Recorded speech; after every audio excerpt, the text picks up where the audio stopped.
प्रिय विद्यार्थियों, SRT tech and YouTube channel पर आपका स्वागत है। बच्चों, आज के इस वीडियो में हम प्रश्नावली 13.1 के 7 और 8 के सवाल को हल करेंगे, तो वीडियो में अंत तक बने रहें। इससे पहले के दो पार्ट्स में हमने प्रश्न संख्या 1 से 6 तक को हल कर लिया है। यदि आपने वो वीडियो नहीं देखा है तो उसका लिंक आई बटन और डिस्क्रिप्शन में दिया हुआ है, वहाँ से आप उस वीडियो को देख सकते हैं। इस वीडियो में आप अंत तक बने रहें और इस वीडियो को अन्य जो भी साथी हैं आपके उनको भी ये शेयर करें। और यदि आप चैनल पर पहली बार आए हैं तो चैनल को सब्सक्राइब कर नोटिफिकेशन बेल के ऑल बटन को ज़रूर प्रेस कर लें, ताकि चैनल पर अपलोड होने वाले वीडियो की सूचना आपको मिलती रहे। तो चलिए बिना देरी के शुरू करते हैं आज की क्लास और हल करते हैं एक एक सवाल को। तो देखिए, 7 का सवाल दिया गया है इस प्रश्नावली का। मान लीजिए 2 केजी चीनी में 9 × 10⁻6 क्रिस्टल है। निम्नलिखित चीनी में कितने चीनी के क्रिस्टल होंगे? एक तो 5 किलो चीनी और दूसरी दी गई 1.2 किलो चीनी। तो देखिए, यहाँ जब चीनी की मात्रा को हम बढ़ाएंगे तो क्रिस्टल की मात्रा भी बढ़ेगी, और चीनी की मात्रा को यदि हम कम करेंगे तो क्रिस्टल की मात्रा है वो भी कम होगी। तो यहाँ सीधा अनुपात है, और सीधा अनुपात है वो हमने पीछे के 6 सवालों में करते आ रहे हैं।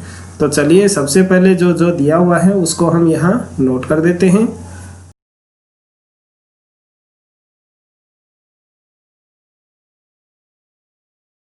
तो देखिए, यहाँ एक तरफ हम चीनी की मात्रा को लिख लेंगे और एक तरफ चीनी में जो क्रिस्टल की मात्रा है उसको लिख लेंगे। जो हमें ज्ञात करना है उसको हमें आगे की तरफ रखना है। तो देखिए, 2 किलो चीनी अगर हम लेते हैं तो उसमें क्रिस्टल की मात्रा है 9 × 10⁻6। और अब यहाँ जो पहला सवाल दिया गया उसमें 5 किलो चीनी में हमें क्रिस्टल की मात्रा ज्ञात करनी है, तो इसको हम इस तरह से लिख लेंगे। ये चीनी की मात्रा है उसको हम अक्स मान लेते हैं और क्रिस्टल की जो मात्रा है उसको वाई मान लेते हैं। तो ये 2 किलो है उसको हम अक्स 1 मान लेते हैं, और ये अक्स 2 हो जाएगी। और इस तरफ ये क्रिस्टल पहला है उसको y1 मान लेंगे, और जो ज्ञात करना है उसको हम y2 मान लेंगे। अब देखिए, यहाँ जो सीधा अनुपात है उससे हम ज्ञात करेंगे। तो सीधा अनुपात हम ज्ञात करते आ रहे हैं, x1 बटा y1 बराबर x2 बटा y2। जो मात्राएं दी गई हैं वो हम इसमें लिख लेंगे। x1 की मात्रा है वो 2 है, और y1 है उसकी माप दी गई है 10 × 10⁻6, और बराबर x2 है वो है 5, और y2 हमें ज्ञात करना है। तो इसको हम इस तरह से लिख देंगे। अब हम इसका करेंगे वज्र गुणा। तो वज्र गुणा करने पर यह आ जाएगा 2 × y2 बराबर 5 × 9 × 10⁻6। अब इस 2 का भी पक्षांतरण कर देंगे तो आएगा हमारे पास में y2 बराबर है 5 × 9 × 10⁻6/2। अब देखिए, 9 है उसको हम 5 से गुणा कर देंगे तो आ जाएगा 9 × 5 = 45, 10⁻6 और बटा 2। अब 2 का भाग इसे 45 में देंगे तो आएगा 22.5 × 10⁻6। अब ये आंसर है वो भी सही है, और इस दशमलव को एक अंक इस तरफ लगा दें, यानी इसको इस तरह से लिख दें 2.25, तो गुणा यहाँ 10⁻6 की जगह 7 हो जाएगा, क्योंकि हमने एक अंक इस तरफ है इस दशमलव को लगा दिया तो एक घात है वो 10 की बढ़ जाएगी। तो ये आंसर है वो भी सही है। इस तरह से यदि चीनी की मात्रा 5 किलो होगी तो क्रिस्टल की मात्रा होगी 2.25 × 10⁻7। अब इसी तरह से इसमें जो दूसरा पार्ट है उसको भी हल करना है। दूसरा जो पार्ट है उसमें चीनी की मात्रा है वो दी गई है 1 चलिए आप इसको इस तरफ लिख लें, आपको कॉपी में नीचे की तरफ करना है। अब यही हमें दोबारा लिख देना है। अगर चीनी की मात्रा 2 है तो क्रिस्टल की मात्रा है हमारे पास में 9 × 10⁻6, और यदि चीनी की मात्रा है उसको 1.2 kg कर दिया जाए तो क्रिस्टल की मात्रा कितनी होगी वो हमें ज्ञात करनी है। तो इसी नियम के द्वारा आपको हल करना है। तो x1 हमारे पास में, इसको x1 मान लीजिए, ये x2 है और ये y1 और ये y2, इस तरह से इसको मान लीजिए। और अब जो सीधा अनुपात है उससे हम कर देंगे x1 बटा y1, तो ये आ जाएगा 2 गुणा 10 की घात 6 और बराबर में ये x2 लिख देंगे 1.2 और y2 हमें ज्ञात करना है। तो हम इसको अब डायरेक्ट कर लेते हैं। तो y2 है उसको इस तरफ रख के इन दोनों का गुणा करके इसको बटा में लगा देंगे। 1.2 गुणा 9 गुणा 10 की घात 6 बटा 2।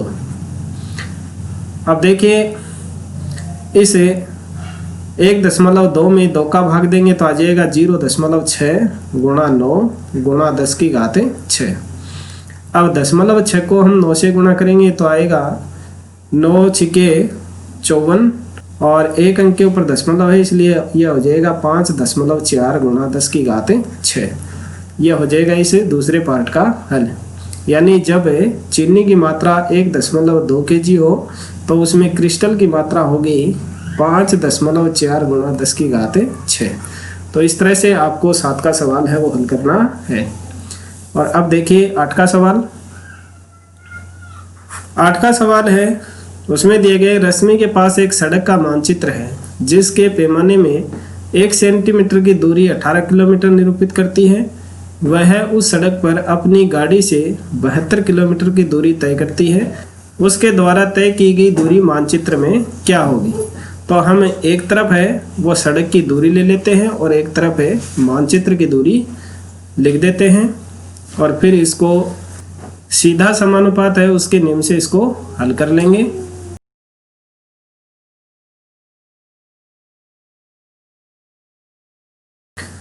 तो देखिए यहाँ सड़क की वास्तविक दूरी है उसको हमने x मान लिया है और मानचित्र में सड़क की दूरी है उसको हम y मान लेंगे।